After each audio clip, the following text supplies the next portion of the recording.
Goa Organics వారి skin care, hair care, wellness products కోసం AP, తెలంగాణలో డిస్ట్రిబ్యూటర్లు కావాలను వివరాలకు స్క్రీన్ పైన ఉన్న నెంబర్కి కాల్ చేయండి. హనుమకొండ జిల్లాలో మట్టిలో పుట్టిన మరో సీత ఘటన ఇప్పుడు యావత్ తెలుగు ప్రజల మధ్యలో చెరగని ముద్ర వేసింది.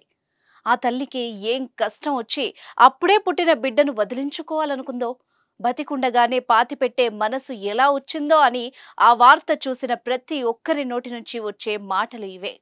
తల్లి తప్పు చేసి కప్పిపుచ్చుకునేందుకు బొడ్డుతాడు కూడా ఆరని నవజాత శిశువును గోతి తీసి పాతి పెడితే మానవత్వం ఉన్న మనుషుల కారణంగా ఆ చిన్నారి భూమిని చీల్చుకుంటూ బయటకొచ్చి బతికి చూపించింది. అయితే ఇంతకీ ఆ పాప తల్లి ఎవరు? ఇప్పుడు ప్రతి ఒక్కరి మదిని తొలిచి వేస్తున్న ప్రశ్న ఇదే.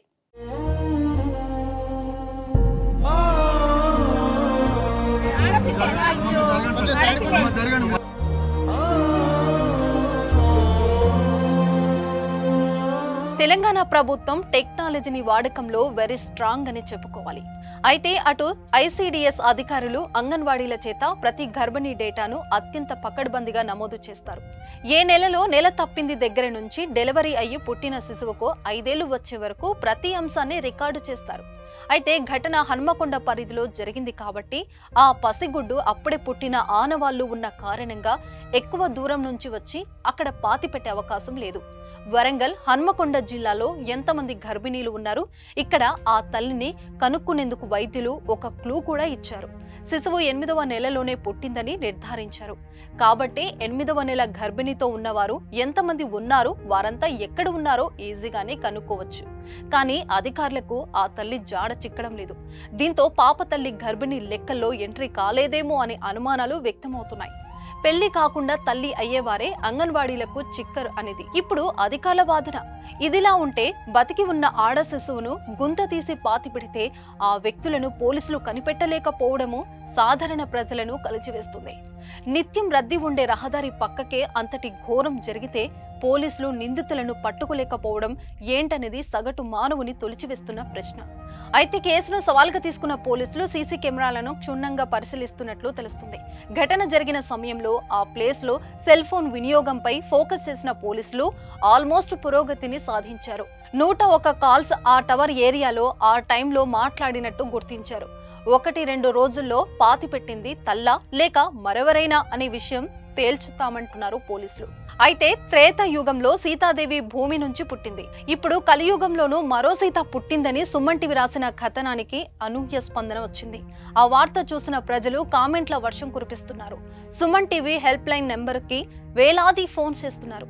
మేం పెంచుకుంటాం పాపని అంటే మేం పెంచుకుంటామంటూ మెసేజ్లు పెడుతున్నారు. తల్లి లేని పిల్ల అని రాయొద్దు, మేమంతా ఆ చిన్నారికి తల్లులమే అంటున్నారు.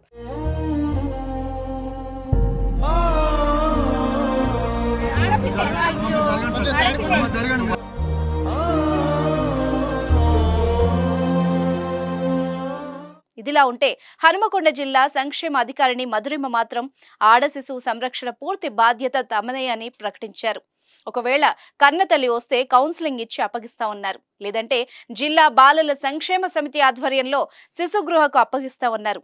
ఏది ఏమైనా ఆ పాప బాగుండాలని అందరూ కోరుకుంటున్నారు. ఉదయం అందాల 9 గంటల సమయంలో గ్రామస్తులు అక్కడ ఎవరైతే రోజు కూరికి వెళ్తున్న క్రమంలో అక్కడ మాకు పరిచయమైనటువంటి వ్యక్తులు ఇమీడియట్లీ నాకు ఫోన్ చేయడం జరిగింది.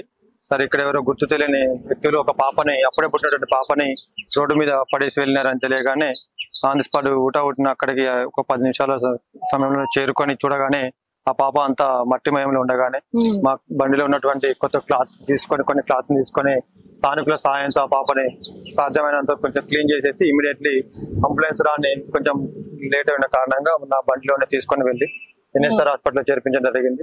ప్రజెంట్ సిచ్యువేషన్ బాగైన తర్వాత ఐసిడిఎస్ వాళ్ళకి ఇన్ఫర్మేషన్ ఇచ్చినాము. ఇంటిగ్రేటెడ్ చైల్డ్ డెవలప్మెంట్ స్కీమ్ ఎవరైతే వాళ్ళు ఉంటారో ఆ పిల్లలు సంరక్షణ కోసం వాళ్ళంతా చూసుకుంటూ ఉంటారు. ఒకవేళ ఈ లోపే తల్లి కనుక వచ్చేస్తే ఆ తల్లి ఆమెను నిర్ధారించుకొని ఆ తల్లికి మళ్ళీ కావాలనుకున్నట్టయితే ఆ తల్లికే హక్కును చేర్పిస్తాము. ఒకవేళ లేని ఏడల ఐసిడిఎస్ పాప కండిషన్ పూర్తయిన తర్వాత ఐసిడిఎస్ వాళ్ళకి హ్యాండ్ ఓవర్ చేసేసి మిగతా అప్పుడు మేము ఇన్ఫర్మేషన్ చూసుకుంటాం.